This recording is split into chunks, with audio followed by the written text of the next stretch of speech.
एक अरबपति एक आलीशान रेस्टोरेंट के बीच में खड़ा था, जहां हर डिश की कीमत एक गरीब आदमी के महीने भर के किराए के बराबर थी।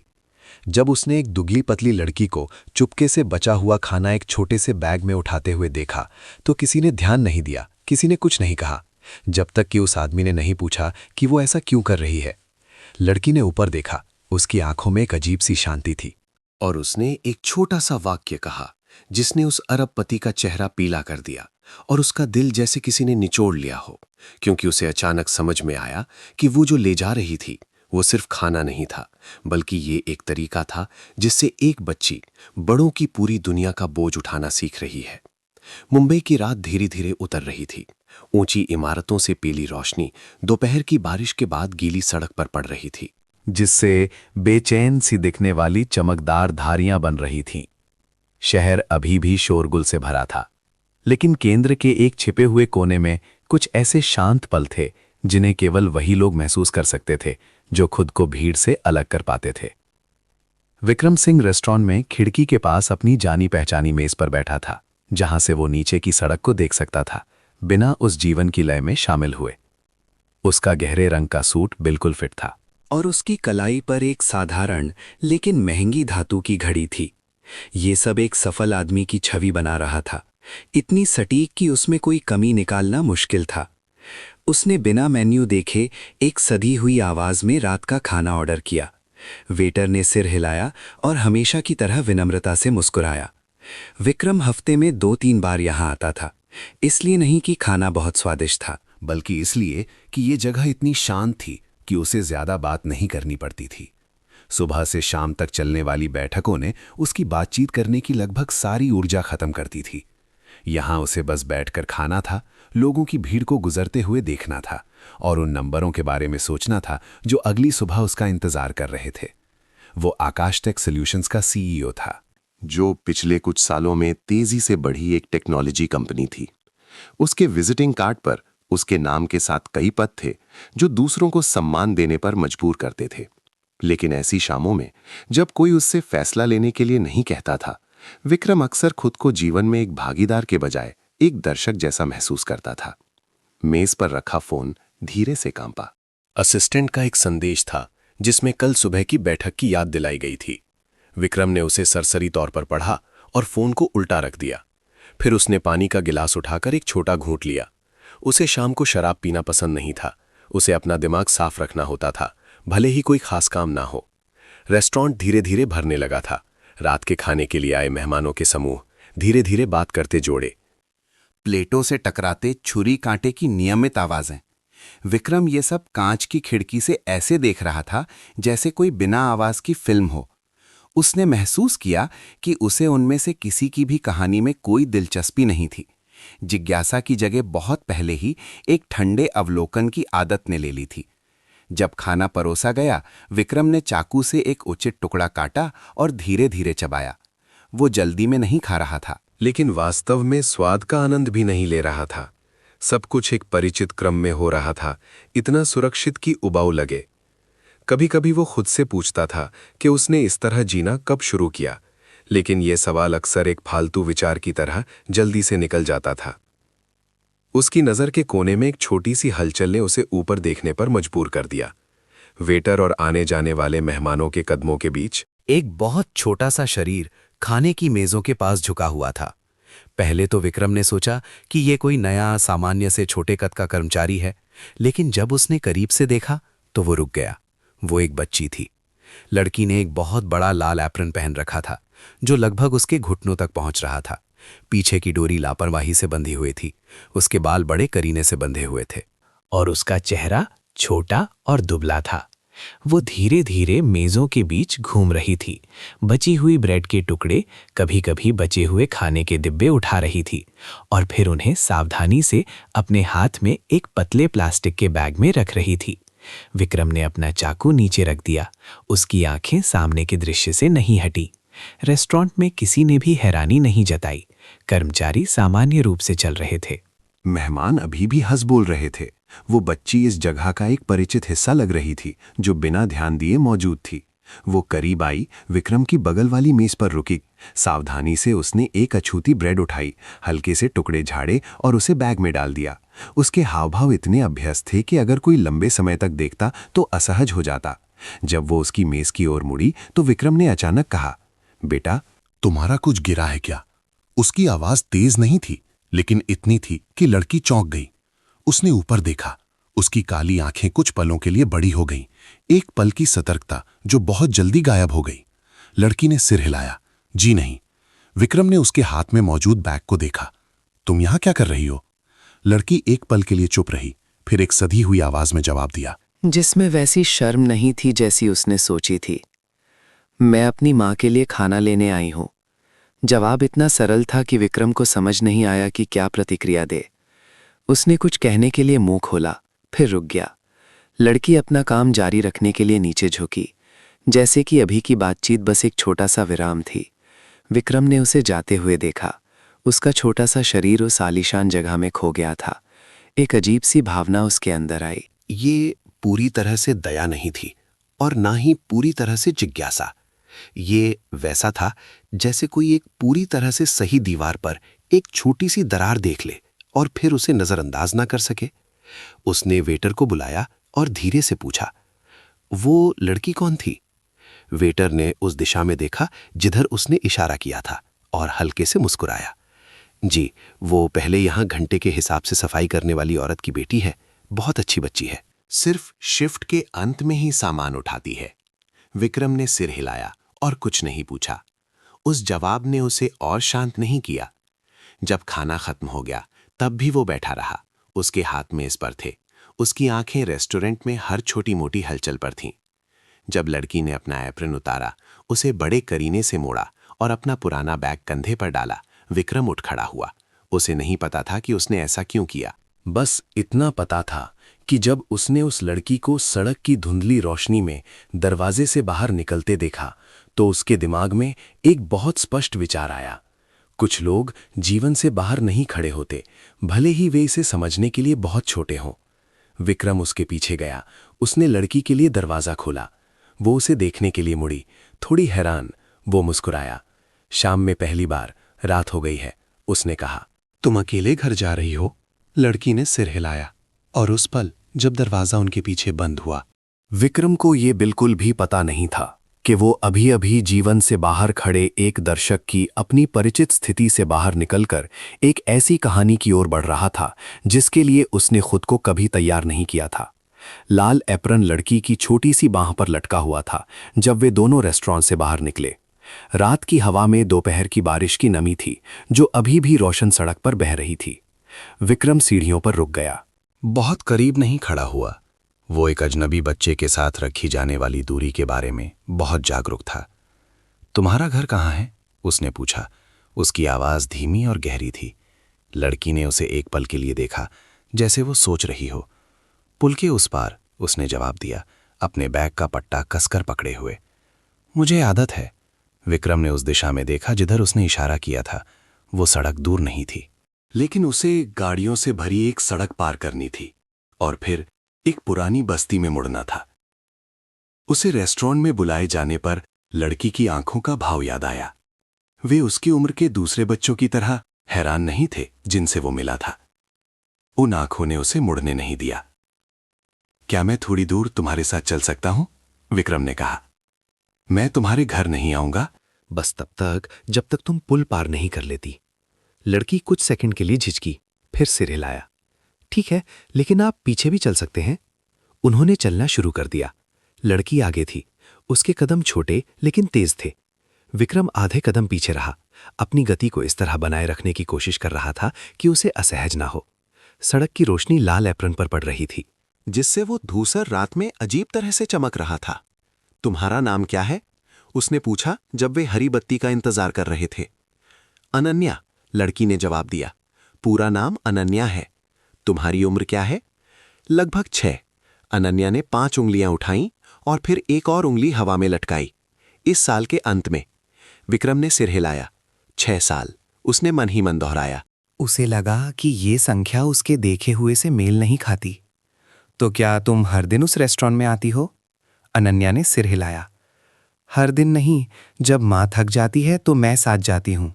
वो थोड़ी देर रुकी, फिर आगे बोली, जैसे कोई स्पष्ट बात समझा रही हो। मैं सिर्फ शिफ्ट के अंत में ही सामान उठाती हूँ। कोई डांटता नहीं है? बहुत कुछ मिल जाता है, विक्रम ने पूछा। काफी। अनन्या ने अपने बैग में प्लास्टिक की थैली को देखा। आज नरम ब्रेड है, बत्ती हरी हो गई। अनन्या जल्दी से सड़क पार कर गई, बिना पीछे देखे।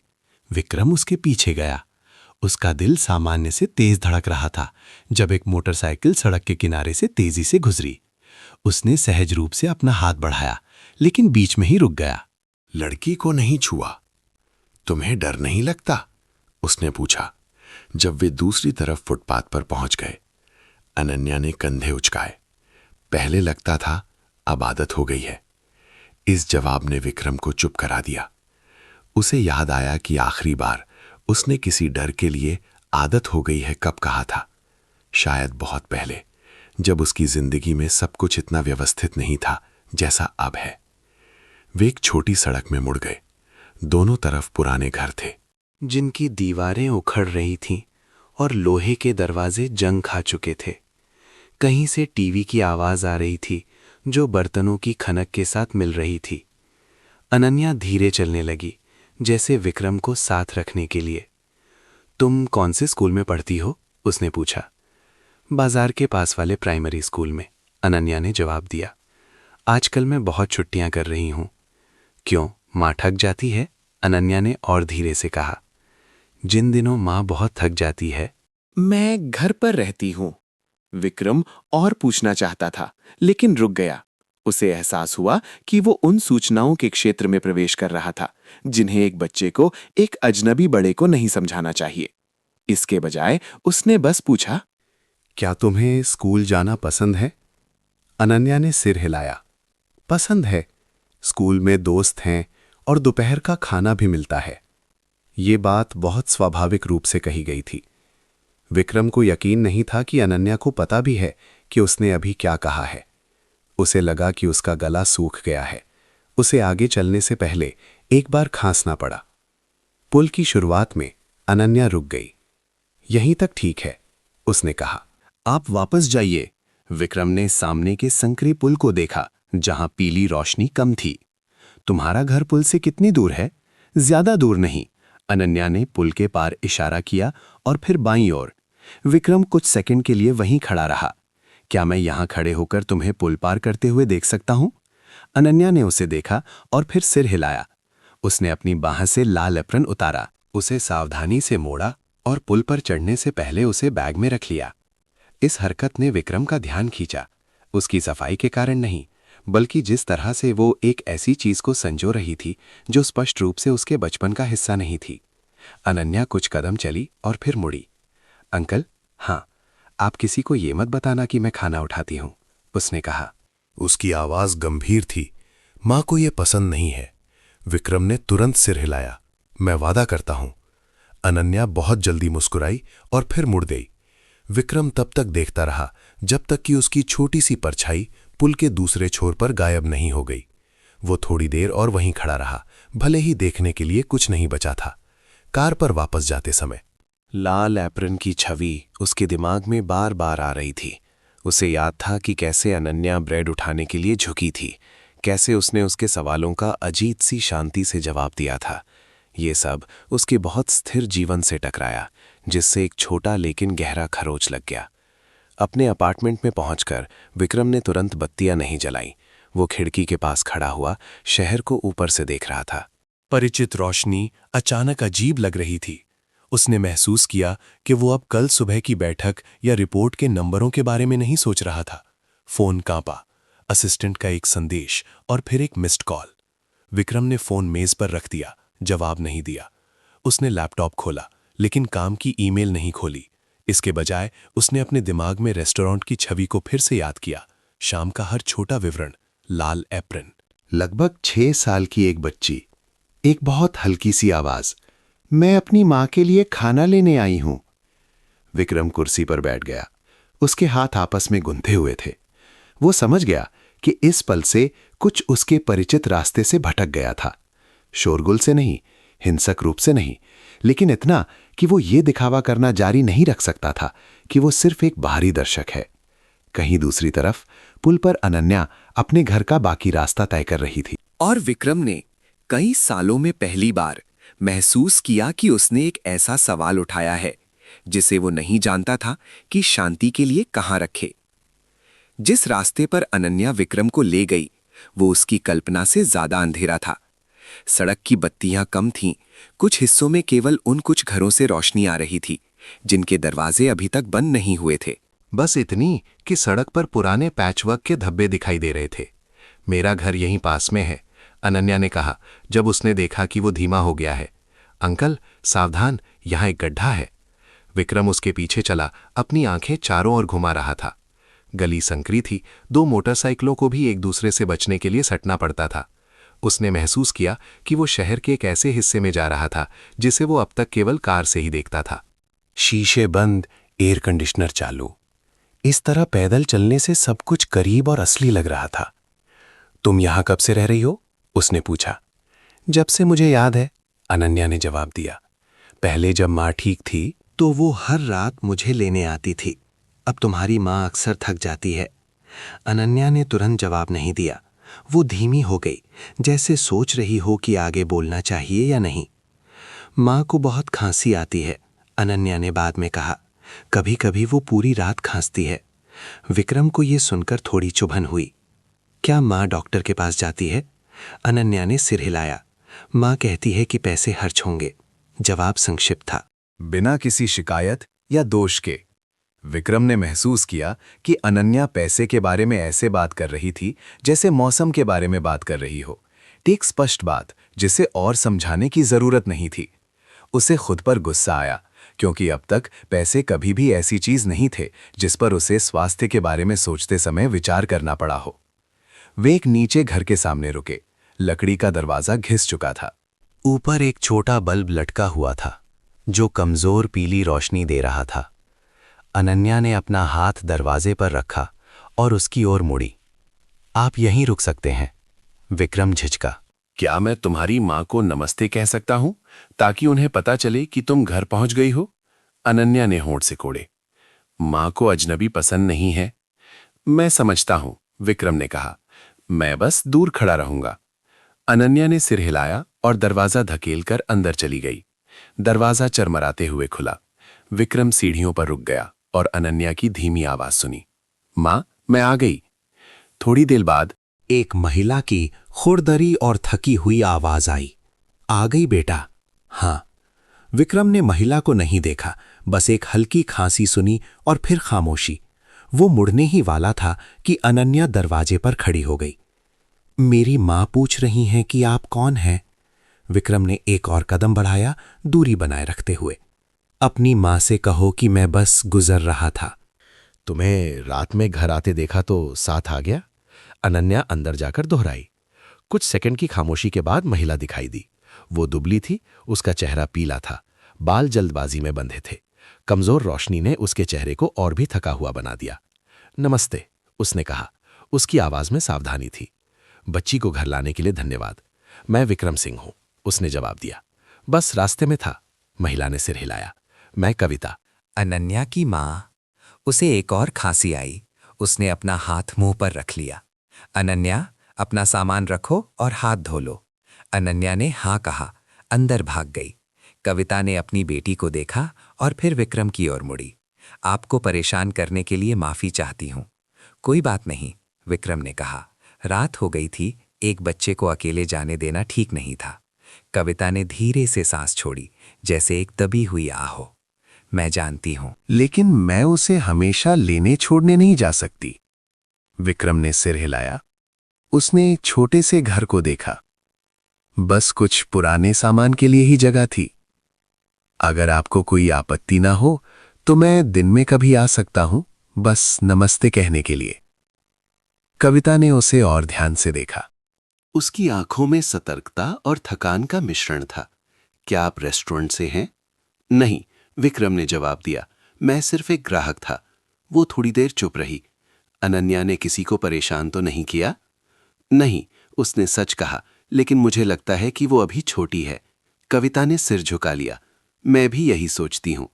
इस वाक्य ने विक्रम को रोक दिया। ये कोई बहाना नहीं था, बल्कि एक लाचार स्वीकारोक्ति जैसा था। उसे लगा कि उसे यहां और नहीं रुकना चाहिए।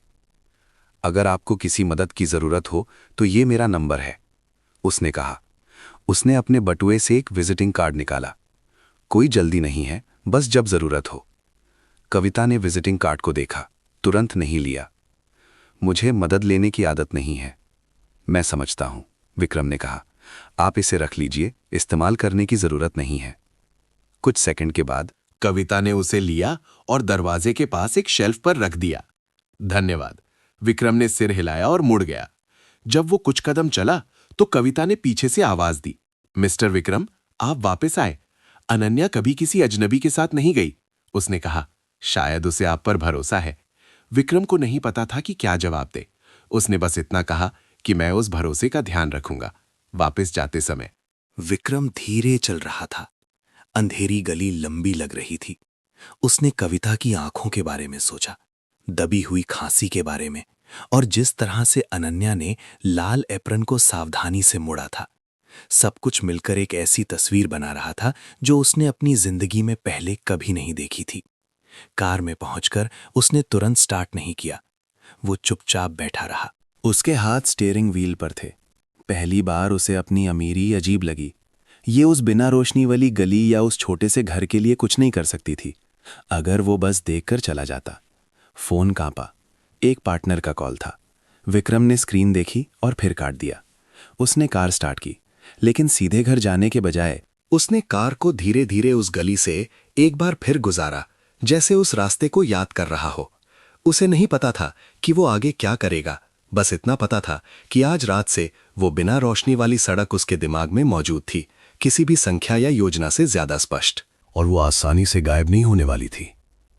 हफ्ते की पहली सुबह गली के बाहर कचरे की गाड़ी की आवाज और विक्रम के अपार्टमेंट की खिड़की से तिरछी आती हल्की धूप के साथ शुरू हुई। वो शीशे के सामने खड़ा था, हमेशा से ज्यादा धीरे धीरे अपनी टाई बांध रहा था। उसका दिमाग ऑफिस में नहीं, बल्कि पिछली रात की अंधेरी गली में था। सुबह की बैठक योजना के अनुसार हुई। रिपोर्ट, आंकड़े। परिचित सवाल। विक्रम ने लगभग सहज रूप से धारा प्रवाह जवाब दिए।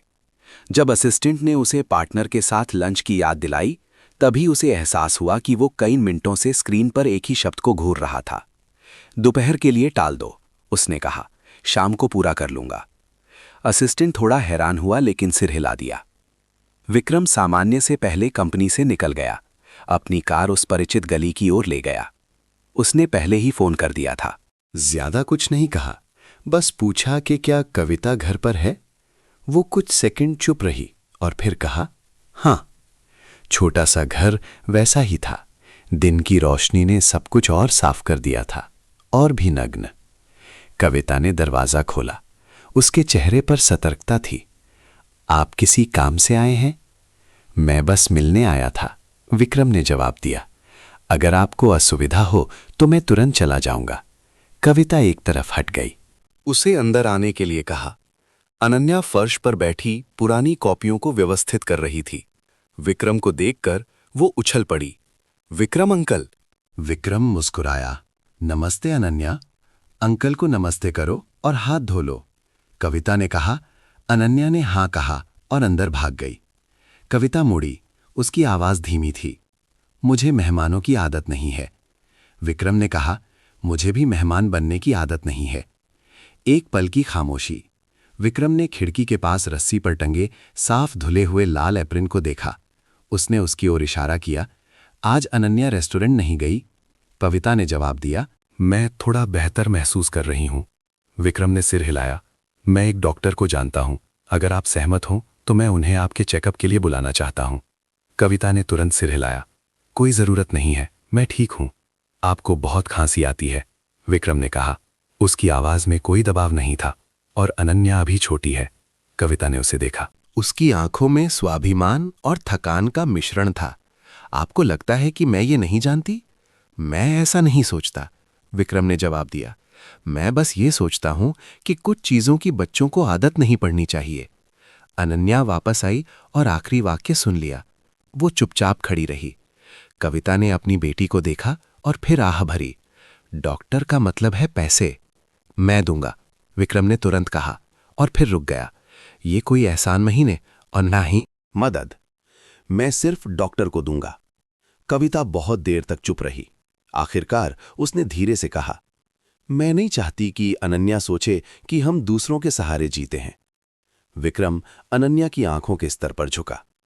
मैं कोई दूसरा नहीं हूं, उसने कहा। मैं एक परिचित हूं। अनन्या ने उसे देखा और फिर सिर हिलाया, जैसे एक नई अवधारणा को स्वीकार कर रही हो। कविता ने अपनी भावनाओं को छिपाने के लिए मुंह फेर लिया। अगर सिर्फ चेकअप है, उसने कहा, एक बार। डॉक्टर दोपहर में आए। कविता सीधी बैठी थी, सामान्य दिखने की कोशिश कर रही थी। अनन्या उसके बगल में बैठी मां का हाथ पकड़े हुए थी। विक्रम दीवार के पास खड़ा था, दखल नहीं दे रहा था। चेकअप छोटा था, लेकिन डॉक्टर के माथे पर शिकन लाने के लिए काफी था। बस जल्दी इलाज की जरूरत है, डॉक्टर ने कहा। कोई दुर्लभ बीमारी नहीं है, लेकिन देर करने पर यह गंभीर हो जाएगी। कविता ने सिर हिलाया। उसकी आंखें नीचे थीं। मुझे पता है, समस्या माहौल की है, डॉक्टर ने आगे कहा। नमी, रोशनी की कमी। विक्रम ने कुछ नहीं कहा, लेकिन हर शब्द याद कर लिया। उसके बाद के दिन अलग तरह से बीते। विक्रम हफ्ते में 2-3 बार आता, बिना ज्यादा पहले बताए। कभी कुछ फल ले आता, कभी बस कुछ मिनट बात करके चला जाता। उसने गहराई से नहीं पूछा और कुछ प्रस्ताव नहीं किया। अनन्या धीरे धीरे उसकी उपस्थिति की आदी हो गई। अंकल, हमारे साथ खाना खाएंगे? अनन्या ने एक शाम पूछा। विक्रम ने कविता को देखा। वो झिझकी और फिर सिर हिलाया। अगर आपको बुरा ना लगे, खाना साधारण है, सब्जी की तरी और अंडा फ्राई। विक्रम ने धीरे धीरे खाया। उसे लगा कि उसकी स्वाद ग्रंथियां लंबे समय के बाद जागी हैं, जब वो पूरी तरह से संतुलित स्वाद वाले व्यंजन खाता था। अनन्या ने स्कूल की कहानियां सुनाई। उसकी आवाज में उत्साह था। कविता को कभी कभी खांसी आती थी, लेकिन कम। अनन्या ने कहा, ड्राइंग का होमवर्क भी है। उसने एक कागज आगे बढ़ाया। टीचर ने परिवार का चित्र बनाने को कहा था। विक्रम ने चित्र देखा। 3 मानव आकृतियां, एक बड़ी, एक छोटी, एक थोड़ी लंबी। ये कौन है? अनन्या ने मां की ओर इशारा किया। और ये अंकल है। कविता रुक गई। अनन्या? मैंने अंकल को इसलिए बनाया क्योंकि वो अक्सर आते हैं, अनन्या ने मासूमियत से कहा। क्या ये ठीक नहीं है मां? कविता ने कुछ नहीं कहा। विक्रम ने कागज नीचे रख दिया। मैं बहुत खुश हूं, उसने कहा। लेकिन परिवार मां और तुम हो। अनन्या ने सिर हिलाया। जी।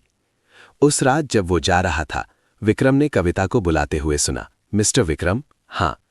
मैं नहीं चाहती कि आप हम पर तरस खाएं, उसने सीधे कहा। अगर आप मदद करते हैं तो एक बड़े की तरह दूसरे बड़े की मदद कीजिए। विक्रम ने सिर हिलाया। मैं वादा करता हूं। वो गली में निकला। रोशनी अभी भी कमजोर थी, लेकिन इस बार उसे वो इतनी अंधेरी नहीं लगी। उसके दिमाग में एक अस्पष्ट योजना बनने लगी थी। पैसे के बारे में नहीं, बल्कि अभी किए गए वादे को निभाने के तरीके के बारे में। उस दोपहर विक्रम सामान्य से थोड़ा पहले आया। गली अभी भी शांत थी। बस कुछ बिना बंद दरवाजों वाले घरों से पंखे की आवाज आ रही थी। उसने अपनी कार गली के कोने पर रोकी और पैदल अंदर आया। उसके हाथ में कुछ नहीं था। कविता ने खटखटाने की आवाज सुनकर दरवाजा खोला। विक्रम को देखकर वो थोड़ी हैरान हुई। आज आप फ्री हैं? मैं बस थोड़ी देर के लिए आया हूं, उसने कहा। अगर आपको असुविधा हो तो मैं चला जाऊंगा। नहीं। वो एक तरफ हट गई और उसे अंदर बुलाया। अनन्या बिस्तर पर बैठी एक पुरानी किताब में रंग भर रही थी। विक्रम को देखकर उसने सिर उठाया। विक्रम अंकल आए हैं? विक्रम ने सिर हिलाया। तुम क्या बना रही हो? घर, अनन्या ने जवाब दिया। खिड़की वाला घर। खिड़की किस लिए होती है? उसने पूछा। रोशनी के लिए, अनन्या ने कहा, और फिर रंग भरने लगी। विक्रम ने छोटे से कमरे में चारों ओर देखा। दिन की रोशनी एक संकरी खिड़की से अंदर आ रही थी, इतनी कि दीवारों पर नमी के धब्बे साफ दिख रहे थे। कविता ने पानी का गिलास उसके सामने रखा। आप बैठिए। क्या आप अब बेहतर महसूस कर रही हैं? उसने पूछा। बेहतर है, उसने जवाब दिया, लेकिन शायद बस इतना ही। विक्रम ने सिर हिलाया। डॉक्टर ने आपको दोबारा चेकअप के लिए कहा है। मुझे पता है, कविता ने कहा, लेकिन देखते हैं। अनन्या ने सिर उठाया। माँ, आप फिर से चेकअप के लिए नहीं जा रही हैं? कविता रुक गई। मां जाएगी। विक्रम ने यह सब देखा, बिना दखल दिए। उसने अनन्या के चित्र पर वापस जाने का इंतजार किया और फिर कहा, आज मैं एक और बात पूछने आया हूं। कविता ने उसे सतर्कता से देखा। क्या बात है? आप पहले डिजाइनिंग करती थीं, विक्रम ने पूछा। वो कुछ सेकंड चुप रही। आपको किसने बताया? अनन्या ने बताया, उसने कहा। बच्ची ने कहा कि माँ बहुत सुंदर कपड़े सिलती थी। अनन्या ने सिर उठाया। मैंने सच कहा। कविता ने सांस छोड़ी, जैसे किसी ऐसी जगह को छू लिया गया हो जिसे उसने छिपाने की कोशिश की थी। मैं करती थी, उसने कहा, बहुत पहले। क्या आप अभी भी चित्र बनाती हैं? विक्रम ने आगे पूछा। नहीं, उसने सिर हिलाया। अब बनाने के लिए कुछ नहीं है। विक्रम को विश्वास नहीं हुआ। उसने कमरे के कोने में देखा, जहां एक पुरानी सिलाई मशीन कपड़े से ढकी हुई थी। क्या वो अभी भी काम करती है? कविता ने उसकी नजर का पीछा किया। बस वहीं रखी है, अनन्या ने बीच में कहा। माँ रात में चित्र बनाती है। कविता मुड़ी। अनन्या, तुमने देखा? अनन्या ने धीरे से कहा। माँ अक्सर कुछ लिखती रहती है। विक्रम चुप रहा। अगर आपको बुरा ना लगे तो मैं सुनना चाहता हूं, उसने कहा। आपने क्यों छोड़ दिया? कविता कुर्सी पर बैठ गई। उसके हाथ घुटनों पर थे, क्योंकि मुझे अब ये करने की इजाजत नहीं थी। आपका क्या मतलब है? वो फीकी हंसी हंसी। एक कंपनी ने मुझे बच्चों के कपड़े डिजाइन करने के लिए सहयोग की पेशकश की थी। मैं लगभग काम पूरा कर चुकी थी कि उन्होंने रद्द कर दिया। क्यों? उन्होंने कहा कि मेरे बारे में कुछ खराब जानकारी है। कविता ने जवाब दिया कि मैं कभी मजदूरों का शोषण करने वाली एक सिलाई फैक्ट्री से जुड़ी थी। विक्रम ने भौहें सिकोड़ी। क्या ये सच था? नहीं, उसने तुरंत जवाब दिया। मैंने कभी ऐसी जगह काम नहीं किया। क्या आपने दोबारा पूछा? हाँ, कविता ने कहा, लेकिन उन्होंने कहा कि उन्होंने जांच कर ली है। और कोई स्पष्टीकरण नहीं दिया। विक्रम को लगा कि कुछ गड़बड़ है। ये जानकारी कहां से आई, मुझे नहीं पता। उसने सिर हिलाया। मैं बस इतना जानती हूं कि उसके बाद किसी ने मुझे काम पर नहीं रखा। अनन्या ने मां को देखा और फिर विक्रम को। मां बहुत रोई थी। कविता ने सिर झुकाया। अनन्या। विक्रम उठा और सिलाई मशीन के पास गया। उसने कपड़ा हटाया। मशीन पुरानी थी, लेकिन सावधानी से साफ की गई थी। आप इसे ध्यान से रखती हैं क्योंकि मैं इसे छोड़ने के लिए तैयार नहीं हूं, कविता ने कहा। विक्रम वापस मुड़ा। क्या आपके पास अभी भी चित्र हैं? कविता झिझकी और फिर वो उठी, एक छोटी अलमारी खोली और एक कागज का बंडल निकाला। बस रफ हैं। विक्रम ने उन्हें उठाया और देखा। सरल लेकिन नाजुक रेखाएं। ये प्रतिभा है, उसने सच कहा। कविता उदास होकर मुस्कुराई। प्रतिभा का क्या फायदा जब कोई उसका इस्तेमाल न करे? विक्रम ने कागज का बंडल नीचे रख दिया। मुझे लगता है कि यह मामला इतना सरल नहीं है। आपका क्या मतलब है? उसने पूछा। मैं एक ऐसे माहौल में काम करता हूं जहां गलत जानकारी किसी को बर्बाद कर सकती है, विक्रम ने कहा। मैं जानना चाहता हूं कि यह किसने किया। कविता ने सिर हिलाया। मैं अब इसमें नहीं पढ़ना चाहती। लेकिन ये अनन्या को प्रभावित कर रहा है, विक्रम ने धीरे से कहा। और आपको? वो बहुत देर तक चुप रही। अनन्या ने मां का हाथ खींचा। मां, दुखी मत हो। कविता ने गहरी सांस ली। आप क्या करने वाले हैं? मुझे अभी नहीं पता, विक्रम ने जवाब दिया। लेकिन मैं जानना चाहता हूं। क्यों? उसने सीधे पूछा। विक्रम ने सीधे उसकी आंखों में देखा। क्योंकि कुछ दरारें कोई नहीं देखता। लेकिन अगर उन्हें भरा ना जाए तो पूरा घर ढह जाएगा। कविता ने कुछ नहीं कहा। वो अपनी भावनाओं को छिपाने के लिए मुड़ गईं। आप ऐसे वादे मत कीजिए जो आप पूरे नहीं कर सकते। मैं वादा नहीं कर रहा हूं, विक्रम ने कहा। मैं बस कह रहा हूं कि मैं पता लगाऊंगा। अनन्या उठी और विक्रम को चित्र दिया। अंकल, ये रखिए। किस लिए? उसने पूछा। याद रखने के लिए, अनन्या ने जवाब दिया। विक्रम ने उसे ले लिया। मैं याद रखूंगा। जब वो निकला तो शाम हो चुकी थी। गली धीरे धीरे अंधेरी हो रही थी। विक्रम धीरे धीरे चला। उसका दिमाग सवालों से भरा था। एक बदनाम डिजाइनर, एक कंपनी जो अचानक पीछे हट गई, एक बच्चा जो अंधेरे का आदी था। कार में पहुंचकर उसने तुरंत स्टार्ट नहीं किया। उसने अपना फोन निकाला और अपने असिस्टेंट को फोन किया। मेरी एक पुरानी फाइल खोजने में मदद करो, उसने कहा। एक डिजाइन प्रोजेक्ट जो कुछ साल पहले रद्द हो गया था। मैं नाम भेजूंगा। अर्जेंट है? असिस्टेंट ने पूछा। काफी अर्जेंट, विक्रम ने जवाब दिया और शांत रहा। उसने फोन काट दिया और एक बार फिर गली को देखा। उस छोटे से घर में कविता कपड़े से ढकी सिलाई मशीन के पास बैठी थी। अनन्या रंगीन पेंसिल पकड़े हुए थी। उनमें से किसी को नहीं पता था कि एक दरार जिसे भुला दिया गया था उसे किसी ने देख लिया था। आकाश टेक सॉल्यूशंस के मुख्यालय में सुबह हमेशा एक व्यवस्थित चुप्पी के साथ शुरू होती थी। कांच की लिफ्ट विक्रम को सबसे ऊपरी मंजिल पर ले गई, जहां सफेद रोशनी और कॉफी की महक कीबोर्ड की नियमित टाइपिंग की आवाज के साथ मिली हुई थी। वो सामान्य से पहले बैठक कक्ष में दाखिल हुआ। बड़ी स्क्रीन पहले से ही चालू थी। रिपोर्ट की स्लाइड बड़े करीने से दिखाई दे रही थी। कुछ कार्यकारी बोर्ड के सदस्यों ने सिर उठाकर नमस्ते किया। उनकी आंखों में सम्मान और सावधानी दोनों थे। विक्रम अध्यक्ष की कुर्सी पर बैठ गया। उसने अपने सामने फाइल रखी, लेकिन उसका दिमाग पूरी तरह से वहां नहीं था। बैठक शुरू हुई। विकास के आंकड़े, विस्तार की योजनाएं, जोखिमों को सुसंगत रूप से प्रस्तुत किया गया।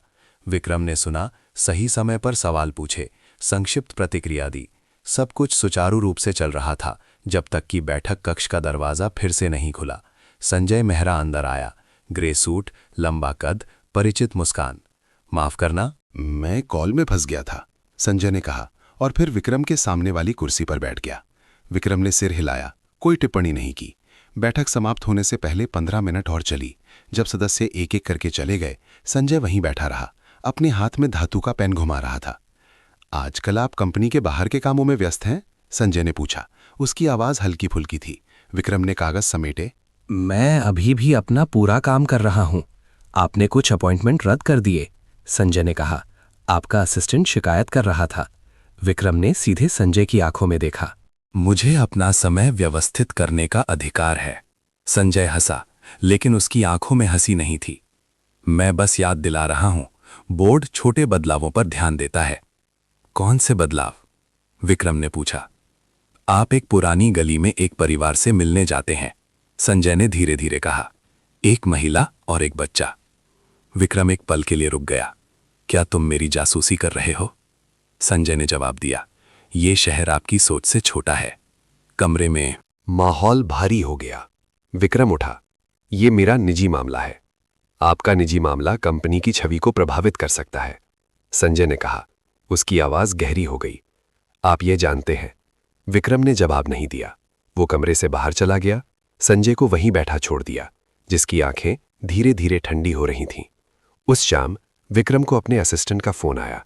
विक्रम सर, कानूनी विभाग ने बताया है कि जिस फाइल की आपने जांच करने के लिए कहा था उसके प्रारंभिक परिणाम आ गए हैं।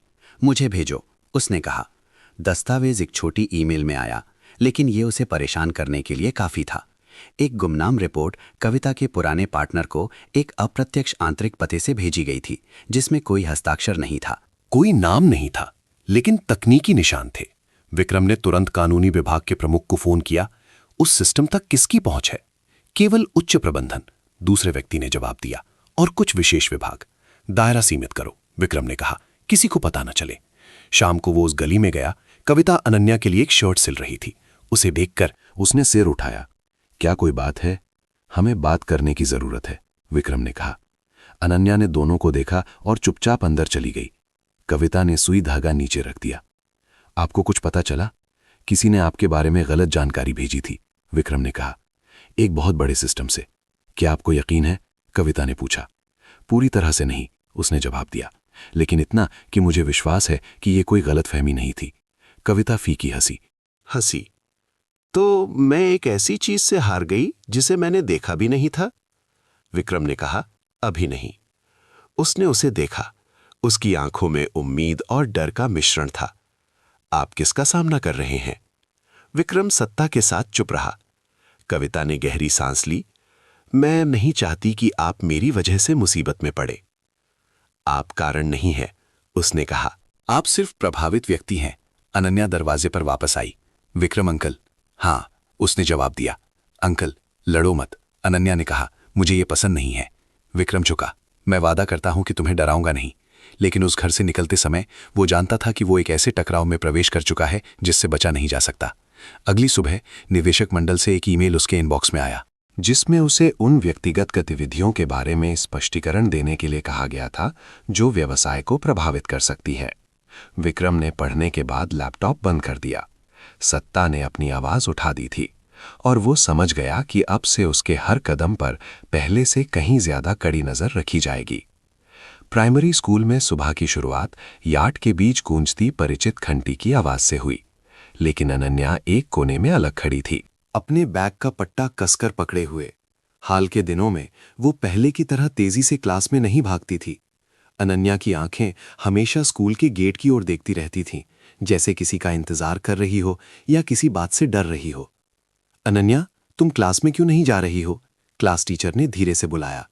अनन्या चौंककर सिर हिलाया और चल दी। क्लास में जब अनन्या बैठी तो कुछ बच्चे फुसफुसाए।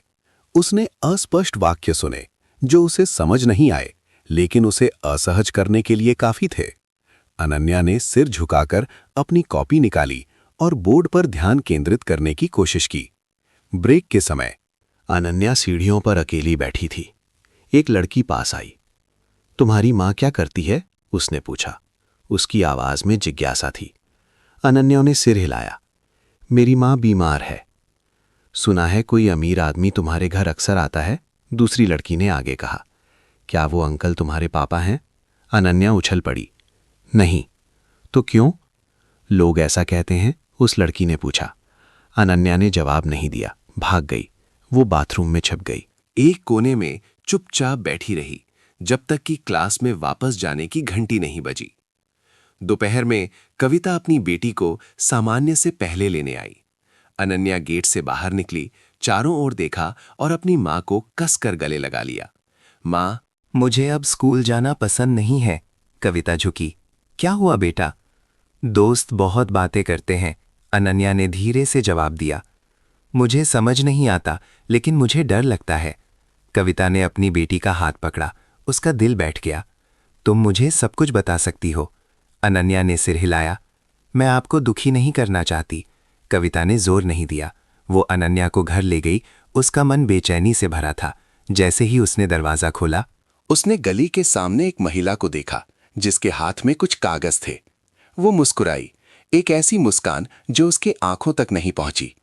नमस्ते, महिला ने कहा। मैं वार्ड से हूं। मैं बच्ची के बारे में कुछ सवाल पूछना चाहती थी। कविता रुक गई। क्या बात है? बस स्थिति का जायजा लेने के लिए, दूसरे ने जवाब दिया। सुना है कि बच्ची अक्सर घर पर अकेली रहती है और एक अजनबी अक्सर आता जाता है। अनन्या अपनी माँ के पीछे खड़ी होकर उसकी शर्ट कसकर पकड़े हुए थी। माँ, कविता ने गहरी सांस ली। क्या आपके पास कोई कागज है? महिला ने एक कार्ड निकाला, जल्दी से दिखाया और फिर वापस ले लिया।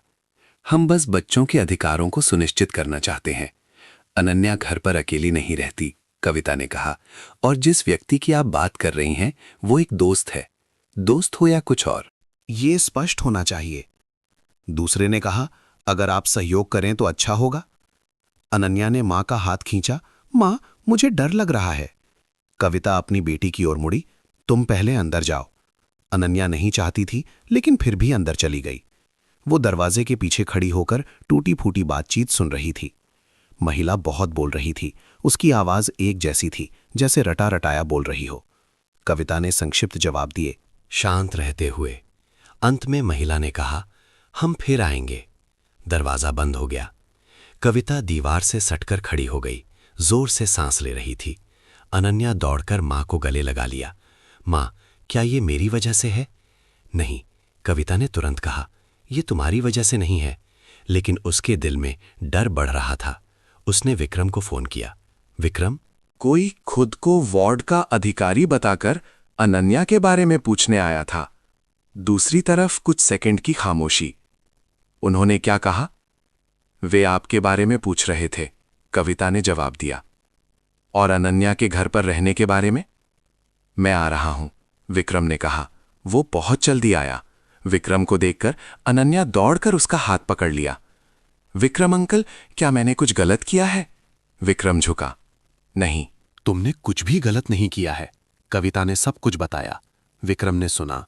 उसका चेहरा तन गया। क्या उन्होंने कोई कागज छोड़ा? नहीं। कविता ने सिर हिलाया, बस कहा कि वे वापस आएंगे। विक्रम उठा और गली में बाहर गया। चारों ओर देखा। आप चिंता मत कीजिए, मैं इसे संभाल लूंगा। अनन्या ने उसकी शर्त खींची। अंकल मत जाइए। विक्रम मुड़ा। मैं कहीं नहीं जा रहा हूं। शाम को विक्रम को कुछ और अजीब संदेश मिले। अस्पष्ट सवाल, छवि के बारे में चेतावनियां। उसने फोन बंद कर दिया और छोटे से घर में वापस आ गया। अनन्या मेज पर एक नई तस्वीर बना रही थी। इस बार तस्वीर में सिर्फ 2 लोग थे।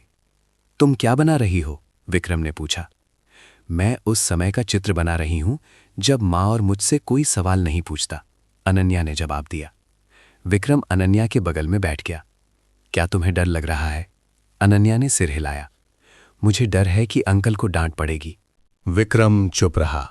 उसने महसूस किया कि जो कुछ हो रहा था वो बड़ों की दुनिया से आगे निकल गया था। ये एक ऐसे बच्चे पर भारी पड़ रहा था जो सिर्फ शांति से रहना चाहता था।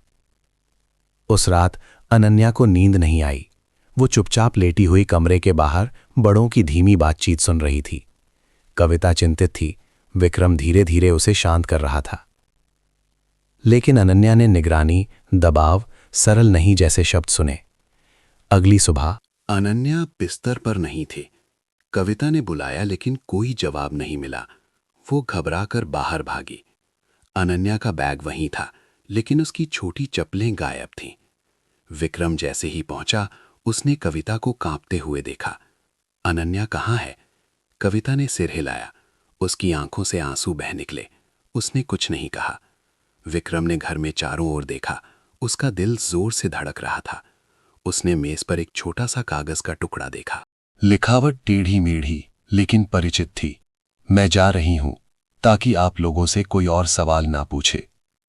विक्रम ने कागज को कसकर पकड़ लिया। दबाव एक बच्चे पर आ गया था और उसने अभी अभी अनन्या को उन बड़ों की बाहों से दूर धकेल दिया था जिन पर वो भरोसा करती थी। अनन्या सुबह की धुंध में बहुत धीरे धीरे चल रही थी। परिचित गली आज सामान्य से लंबी लग रही थी। हर कदम भारी लग रहा था, क्योंकि उसके पुराने बैग में सिर्फ कुछ कॉपियां ही नहीं थीं, बल्कि ऐसे विचार भी भरे थे जो एक 6 साल की बच्ची को नहीं उठाने चाहिए थे। वो रोई नहीं। अनन्या ने खुद से कहा था कि अगर वो रोएगी तो माँ और दुखी होगी। माँ पहले से ही थकी हुई थी। उसे बहुत खांसी भी आ रही थी और बड़े लोग उससे सवाल पूछ रहे थे। और वो विक्रम अंकल के लिए भी चिंतित थी। अनन्या ने बिस्तर से उठने से पहले बहुत देर तक सोचा। वो उठी, चप्पलें पहनी और माँ के सोने की जगह को देखा। फिर बहुत धीरे से मुड़ गई। मेज पर एक छोटा सा कागज था जिसे अनन्या ने पिछली रात लिखा था। लिखावट टेढ़ी मेढ़ी थी। कुछ जगहों पर काटा पीटा गया था। उसने उसे नीचे रखने से पहले कई बार पढ़ा, जैसे डर रही हो कि उसने पर्याप्त स्पष्ट रूप से नहीं लिखा है। जब उसने दरवाजा बंद किया तो अनन्या कुछ सेकंड के लिए वहीं खड़ी रही। घर के अंदर की आवाजें सुन रही थी। कोई आवाज नहीं थी। उसने गहरी सांस ली और चल दी। अनन्या को नहीं पता था कि वो कहाँ जाएगी।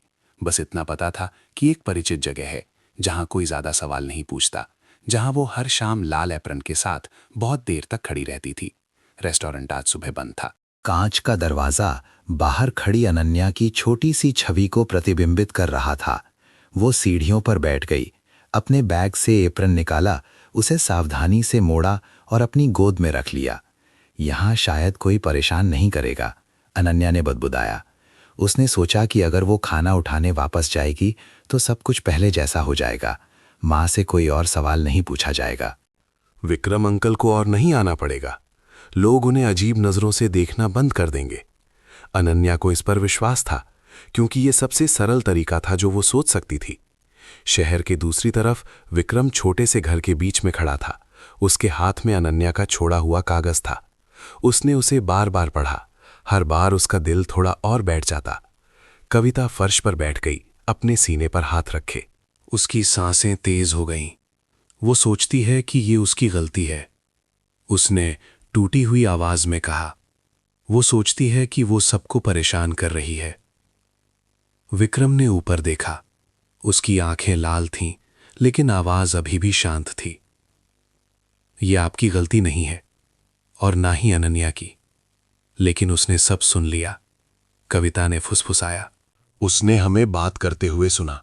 विक्रम ने कागज को कसकर पकड़ लिया। मैं उसे ढूंढ लूंगा। क्या आप जानती हैं कि वो कहाँ गई है? कविता ने घबराई हुई आंखों से पूछा। विक्रम ने एक पल के लिए अपनी आंखें बंद कर लीं। लाल एप्रन की छवि बहुत स्पष्ट रूप से उभरी। मुझे लगता है कि मैं जानता हूं। वो कार की ओर भागा और पुराने रेस्टोरेंट के सुरक्षा गार्ड को फोन किया। अगर तुम्हें लाल एप्रन पहने कोई छोटी लड़की दिखे तो मुझे तुरंत फोन करना, उसने जल्दी से कहा। जवाब का इंतजार किए बिना वो कार चलाकर निकल गया। अनन्या रेस्टोरेंट के दरवाजे के सामने सिकुड़कर बैठी थी। धीरे धीरे सुबह हो रही थी। सड़क पर लोग बढ़ने लगे थे। कुछ लोग उसे देख रहे थे, कुछ बिना देखे गुजर रहे थे। अनन्या ने सिर झुका लिया, अपने हाथ से एप्रन को सहला रही थी। उसने कल्पना की कि थोड़ी देर में कर्मचारी आएंगे, उसे पहले की तरह अंदर आने देंगे। ये सोचकर अनन्या को थोड़ा हल्का महसूस हुआ। एक आदमी रुका। बेटा, तुम यहां क्यों बैठी हो? अनन्या ने ऊपर देखकर सिर हिलाया। मैं इंतजार कर रही हूं। किसका इंतजार? समय का। आदमी ने अपनी घड़ी देखी और फिर रेस्टोरेंट के दरवाजे को। ये जगह अभी नहीं खुली है। अनन्या ने सिर हिलाया। मुझे पता है। आदमी झिझका और फिर आगे बढ़ गया। अनन्या फिर से सिर झुका लिया। उसे नहीं पता था कि कितना समय बीत गया, बस उसे भूख लगने लगी थी। लेकिन अनन्या उठी नहीं। उसने सोचा कि भूखा रहना भी ठीक है। क्योंकि माँ और विक्रम अंकल शायद ज्यादा चिंतित होंगे। विक्रम जब पहुंचा तब तक सूरज चढ़ चुका था। उसने अपनी कार दूर ही रोक दी। सीढ़ियों पर बैठी परिचित आकृति को देखकर उसका दिल एक पल के लिए रुक गया। वो धीरे धीरे चला, तुरंत नहीं बुलाया। अनन्या एप्रन से बात कर रही थी। मैं यहां हूं, अब किसी को चिंता करने की जरूरत नहीं है। अनन्या। विक्रम की आवाज बहुत धीमी थी। अनन्या चौंक कर कुछ सेकंड के लिए मुड़ी। उसने कुछ नहीं कहा और फिर अनन्या उछल पड़ी। विक्रम अंकल! विक्रम अनन्या के सामने घुटनों के बल बैठ गया। तुम यहां क्यों हो? अनन्या ने सिर झुका लिया। मैं वापस काम पर आई हूं। तुम्हें काम करने की जरूरत नहीं है, विक्रम ने कहा। उसकी आवाज थोड़ी कांप रही थी। तुम एक बच्ची हो। लेकिन अगर मैं नहीं जाती? अनन्या ने जल्दी से कहा, जैसे उसने जवाब पहले से तैयार कर रखा हो। माँ से सवाल पूछे जाएंगे, अंकल को डांट पड़ेगी। विक्रम ने मुश्किल से निकला, तुमसे ये किसने कहा? अनन्या ने सिर हिलाया। मैंने सुना। विक्रम ने अपना हाथ बढ़ाया लेकिन बीच में ही रुक गया। क्या तुम जानती हो कि माँ बहुत डरी हुई है? अनन्या ने ऊपर देखा। उसकी आंखें लाल थीं। मैं माँ को डराना नहीं चाहती थी। जब तुम गायब हो गईं तो तुमने माँ को और डरा दिया, विक्रम ने बिना रुके कहा। क्या तुम जानती हो? अनन्या ने होंठ काटे। मुझे माफ कर दो। विक्रम ने अनन्या को अपनी बाहों में खींच लिया। इस बार वो झिझका नहीं। अनन्या रो पड़ी। उसकी सिसकियां रुक गईं। मैं बोझ नहीं बनना चाहती, उसने रोते हुए कहा। मैं चाहती हूं कि सब लोग कम दुखी हों। विक्रम ने अनन्या को कसकर पकड़ लिया। तुम कभी बोझ नहीं थीं, लेकिन आप लोग लड़ रहे थे, अनन्या ने कहा। कोई मां से सवाल पूछने आया था।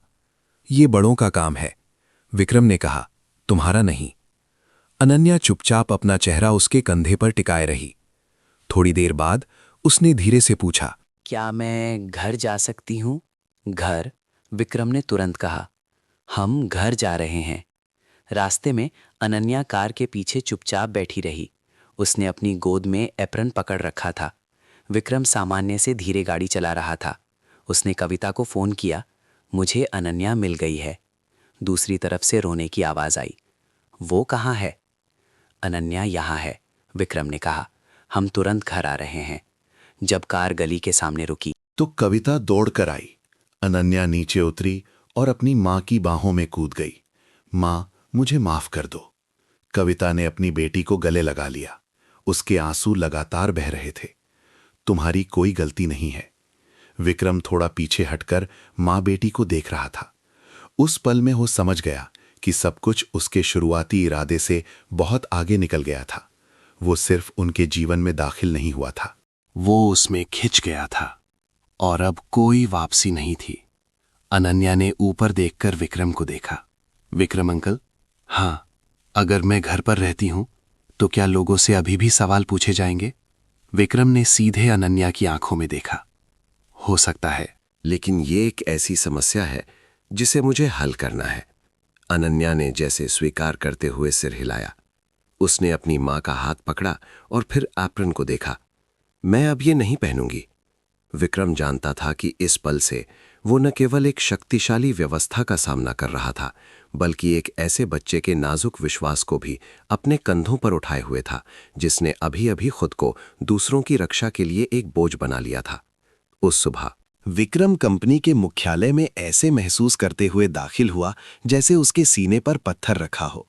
गलियारा अभी भी रोशन था, अभी भी शांत था, लेकिन जो लोग उससे मिले उनकी आंखों में पहले जैसी मासूमियत नहीं थी। किसी ने सिर झुकाकर नमस्ते किया, कोई बचकर निकल गया, कोई उसे जल्दी से देखकर मुड़ गया जैसे पकड़े जाने से डर रहा हो। वो अपने ऑफिस में गया, दरवाजा बंद कर लिया। मेज पर पहले से ही एक सफेद लिफाफा रखा था जिसमें भेजने वाले का नाम नहीं था। विक्रम ने उसे खोला। अंदर दूर से ली गई कुछ तस्वीरों के प्रिंट थे। वो गली में घर के सामने खड़ा था। वो अनन्या से बात करने के लिए झुका हुआ था। एक तस्वीर में कविता भी उसके बगल में खड़ी थी। उसकी आंखें स्पष्ट नहीं थीं, लेकिन इतनी थीं कि कोई भी अनुमान लगा सकता था। विक्रम को नीचे लिखे नोट को पढ़ने की जरूरत नहीं थी। वो संदेश समझ गया। ये अब कोई चेतावनी नहीं थी। ये एक धमकी थी। फोन कांपा। ये संजय मेहरा था। तुम्हें मिल गया? संजय ने पूछा। उसकी आवाज शांत थी। तुम क्या चाहते हो? विक्रम ने जवाब दिया। मैं चाहता हूं कि तुम रुक जाओ, संजय ने कहा। यह मामला बहुत आगे बढ़ गया है। तुम्हारे लिए आगे? विक्रम ने कहा। मेरे लिए नहीं, संजय ने सांस छोड़ी।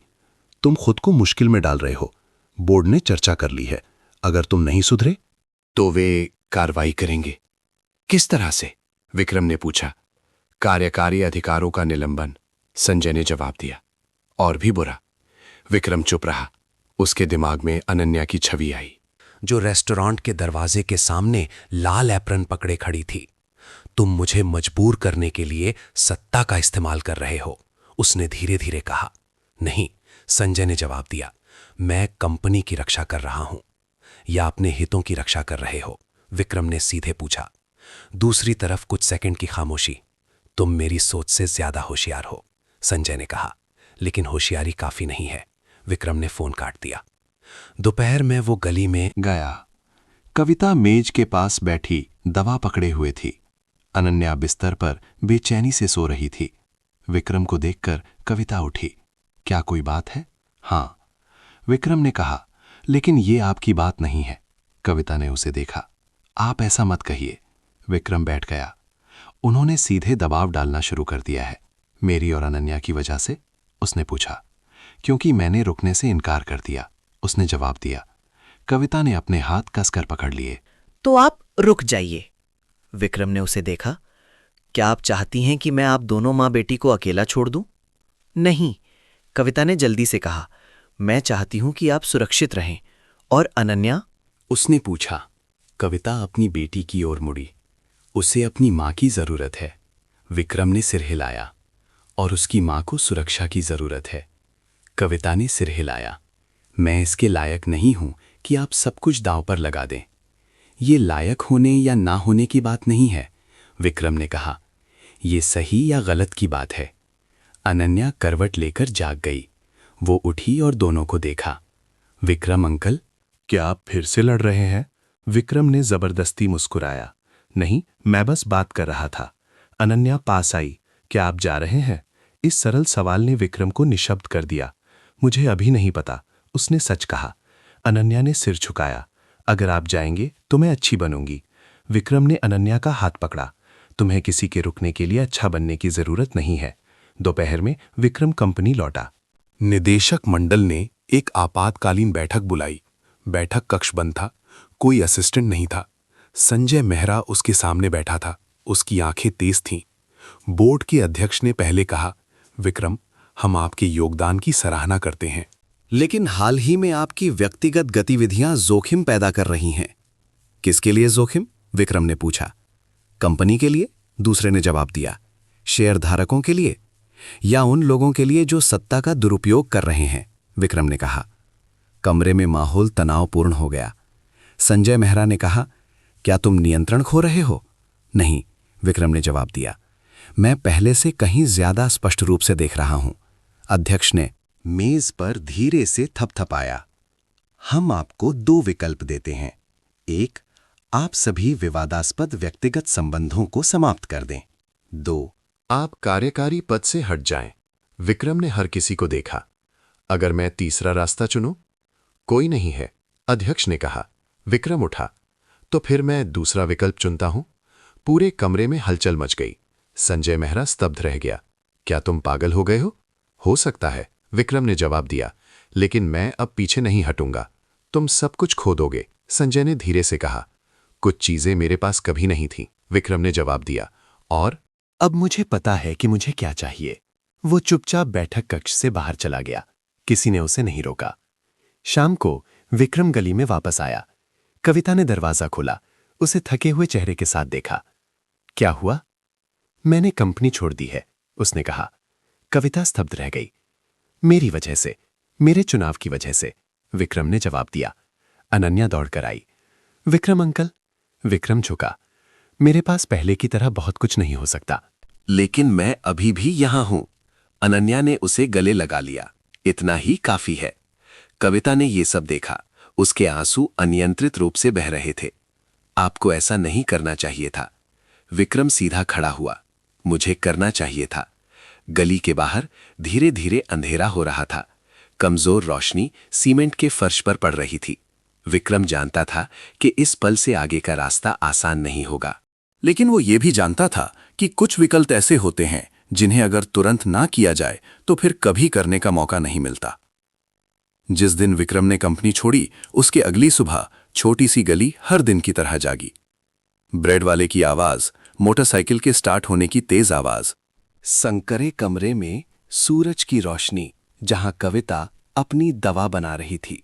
सब कुछ इतना परिचित था कि ऐसा लग रहा था जैसे कुछ भी नहीं बदला है। विक्रम खिड़की के पास लकड़ी की कुर्सी पर बैठा था। उसकी शर्ट में सिलवटें थीं, टाई नहीं थी। उसने अनन्या को देखा जो फर्श पर बैठकर अपने पुराने चित्र व्यवस्थित कर रही थी। वो चित्र बनाते हुए बुदबुदा रही थी। पिछले दिनों की तरह तनावग्रस्त नहीं थी, लेकिन पहले की तरह मासूम भी नहीं थी। विक्रम अंकल, अनन्या ने ऊपर देखा। आज आप काम पर नहीं जा रहे हैं? विक्रम मुस्कुराया। नहीं। तो क्या आप घर पर मेरे साथ रहेंगे?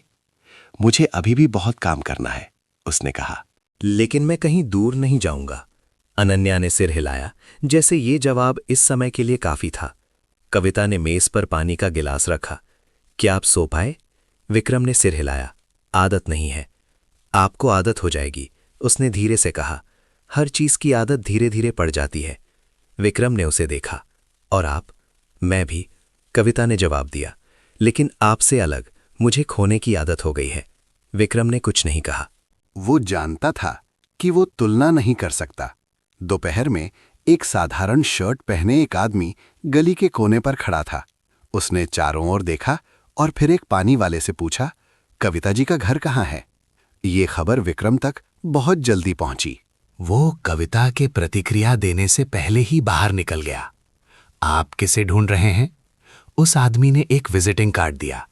मैं एक वकील हूं, मुझे एक संदेश देने के लिए कहा गया है। क्या संदेश? विक्रम ने पूछा। दूसरे ने उसे देखा और फिर अंदर। कोई समझौता करना चाहता है। विक्रम हंस पड़ा। किस बात का समझौता? सम्मान, उस आदमी ने कहा। और चुप्पी। कविता बाहर आई। कौन है? विक्रम मुड़ा। ये आपकी बात नहीं है। वकील ने सिर हिलाया। मेरा मुवक्किल सभी प्रतिकूल जानकारी वापस लेने के लिए तैयार है, साथ ही वित्तीय सहायता भी देगा अगर विक्रम जी सभी संबंधित गतिविधियों को बंद कर दें। किससे संबंधित? विक्रम ने पूछा। कविता जी से संबंधित, दूसरे ने जवाब दिया। अनन्या दरवाजे के पीछे सुन रही थी। वो सब कुछ नहीं समझी, लेकिन इतना समझ गई कि उसने अपनी शर्ट कसकर पकड़ ली। विक्रम ने विजिटिंग कार्ड वापस कर दिया। अपने मुवक्किल से कहो, मुझे इसकी जरूरत नहीं है। वकील थोड़ा हैरान हुआ। आपको अच्छी तरह सोचना चाहिए, ये आसान रास्ता है। नहीं, विक्रम ने कहा, ये पुराना रास्ता है। उस आदमी ने सांस छोड़ी, सिर हिलाया और फिर मुड़ गया, बिना किसी धमकी या अतिरिक्त विनती के। लेकिन उसकी उपस्थिति ने एक बात की पुष्टि कर दी। उन्होंने सही जगह पर चोट की थी। दोपहर में विक्रम कविता को दोबारा चेकअप के लिए ले गया। इस बार उसने मना नहीं किया। अनन्या गलियारे में इंतजार कर रही थी, अपना बैग पकड़े हुए। उसके पैर झूल रहे थे। जब डॉक्टर बाहर आया तो उसने सिर हिलाया। स्थिति में सुधार है, लेकिन समय और बेहतर माहौल की जरूरत है। विक्रम ने कविता को देखा। वो उसकी नजर समझ गई। मैं कोशिश करूंगी। मैंने आपसे कोशिश करने के लिए नहीं पूछा, विक्रम ने कहा। मैंने पूछा कि क्या आप सहमत हैं? कविता एक पल के लिए चुप रही। अगर मैं सहमत होती हूं तो आपको क्या मिलेगा? सुकून, विक्रम ने जवाब दिया। रास्ते में अनन्या दोनों के बीच बैठी थी। माँ, क्या हम पुराने घर वापस जा सकते हैं? पुराना घर? कविता ने पूछा। रोशनी वाला घर, अनन्या ने कहा, जो अंधेरा ना हो। विक्रम समझ गया। वो कविता की ओर मुड़ा। मेरे पास एक खाली अपार्टमेंट है, बड़ा नहीं है, अनन्या के स्कूल के पास है। कविता ने तुरंत सिर हिलाया। नहीं, मैंने अभी बात खत्म नहीं की है, विक्रम ने कहा।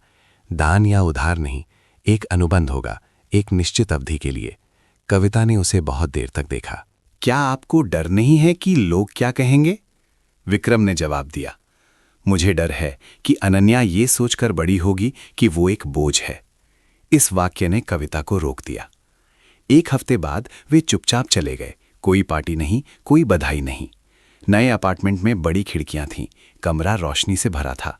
अनन्या एक कमरे से दूसरे कमरे में दौड़ रही थी। कई दिनों के बाद पहली बार हंस रही थी। क्या आज रात रोशनी होगी? अंकल, अनन्या ने पूछा। हाँ, विक्रम ने कहा, हमेशा होगी। कविता दरवाजे पर खड़ी ये सब देख रही थी।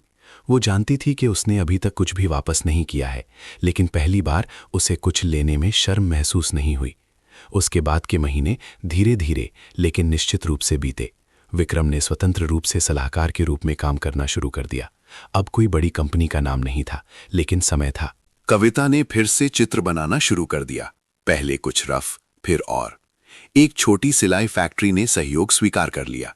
अतीत के बारे में नहीं पूछा, सिर्फ उत्पाद के बारे में पूछा। अनन्या नियमित रूप से स्कूल जाने लगी। वो अब दूसरों की बातें सुनकर सिर नहीं झुकाती थी। एक क्लास गतिविधि में अनन्या ने परिवार के बारे में बात करने के लिए खड़ी हुई। मेरे घर में माँ है, विक्रम अंकल हैं और रोशनी है। उस शाम विक्रम बालकनी में बैठकर सड़क को देख रहा था। कविता 2 कप चाय लेकर आई। क्या आपको कोई पछतावा है? कभी कभी, विक्रम ने कहा, लेकिन अभी नहीं। और अगर आप बाद में पूछें तो मैं इसे खुद सह लूंगा, उसने जवाब दिया। जैसे आपने सहा है। कविता ने उसे देखा। क्या आप जानते हैं, आपने हमें जो दिया वो पैसा नहीं था। तो क्या था? विक्रम ने पूछा। यहीं रहने का अधिकार, उसने कहा। दूसरों को आसानी से जीने देने के लिए गायब नहीं होना, विक्रम ने जवाब नहीं दिया। उसने उस कमरे में रोशनी को देखा जहां अनन्या पढ़ रही थी। उसका सिर ध्यान से झुका हुआ था। उस रात अनन्या एक नया चित्र लेकर आई। 3 लोग एक रोशनी के नीचे खड़े थे। कोई किसी से बड़ा नहीं था, कोई बाहर नहीं खड़ा था। मैंने जो बचा है वो बनाया है, अनन्या ने कहा। क्या बचा है? विक्रम ने पूछा। अनन्या ने थोड़ा सोचा। जब लोग एक दूसरे को नहीं छोड़ते। विक्रम ने उस चित्र को उन चीजों के बगल में मेज पर रख दिया जिन्हें वो कभी महत्वपूर्ण मानता था। बहुत लंबे समय के बाद पहली बार उसने खुद को जीवन से बाहर खड़ा नहीं पाया। वो जानता था कि उसने शायद बहुत कुछ खो दिया है, लेकिन जो बचा है, जो सब कुछ के बाद बचा है, वो ऐसी चीज थी जिसे खरीदा नहीं जा सकता, मजबूर नहीं किया जा सकता और जिसे छोड़ा नहीं जा सकता। 3 साल बाद शहर इतनी तेजी से बदल गया कि कभी-कभी उसमें रहने वाले लोग भी उसे पहचान नहीं पाते थे।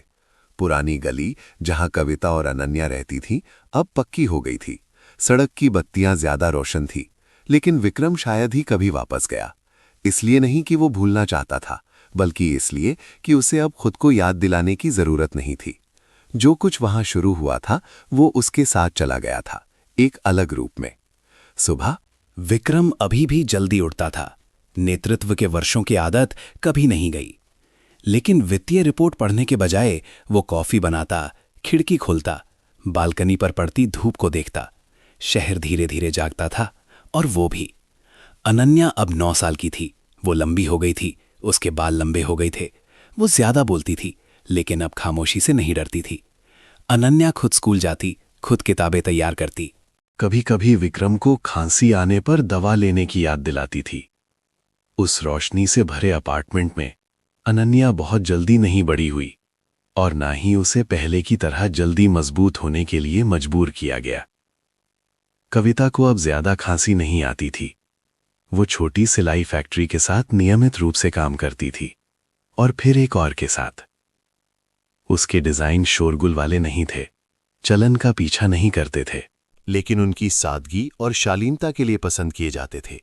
एक बार किसी ने उससे पूछा कि वो बच्चों के कपड़े हमेशा जरूरत से ज्यादा चौड़े क्यों बनाती है। कविता बस मुस्कुराई, क्योंकि बच्चों को बड़ा होना होता है, बंधना नहीं। विक्रम अभी भी उनके साथ था, लेकिन न तो आगे न ही पीछे। उसने जरूरत पड़ने पर पीछे हटना सीखा, जब बोलने का समय ना हो तो चुप रहना सीखा। कुछ शामें वो बस लिविंग रूम में किताबें पढ़ता, ताकि कविता और अनन्या रसोई में अकेले बात कर सके। कुछ दोपहर वो अनन्या को पार्क ले जाता और फिर जल्दी लौट आता, क्योंकि कविता को अकेले समय चाहिए होता था। उन्होंने एक दूसरे को बड़े नामों से नहीं बुलाया, किसी ने किसी को कुछ बनने के लिए मजबूर नहीं किया, लेकिन उनके बीच एक स्थायी उपस्थिति थी, जैसे घर की रोशनी, जिसे देखे बिना भी पता होता था कि वो अभी भी जल रही है।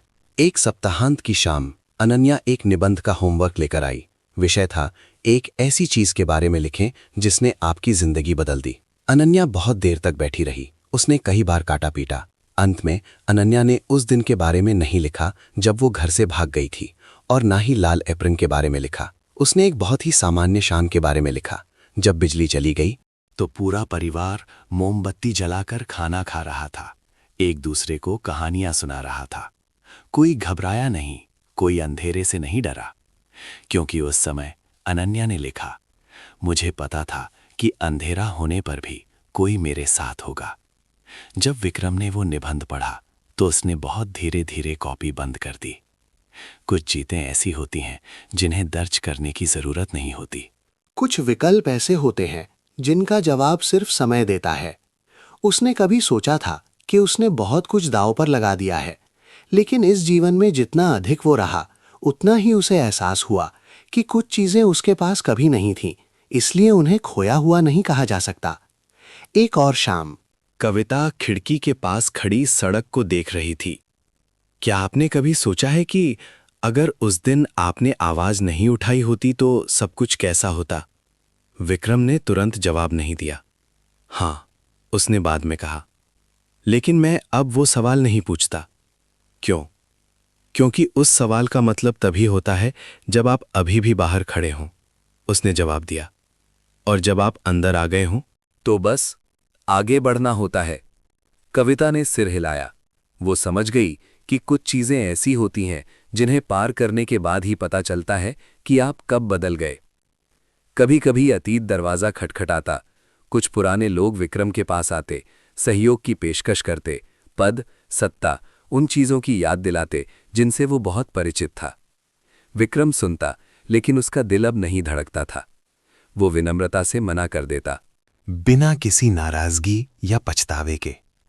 एक बार अनन्या ने पूछा, विक्रम अंकल, क्या आप पहले बहुत अमीर थे? विक्रम हंस पड़ा, शायद। तो क्या अब आप गरीब हो गए हैं? विक्रम ने थोड़ा सोचा, पैसा शायद कम है, लेकिन गरीब नहीं।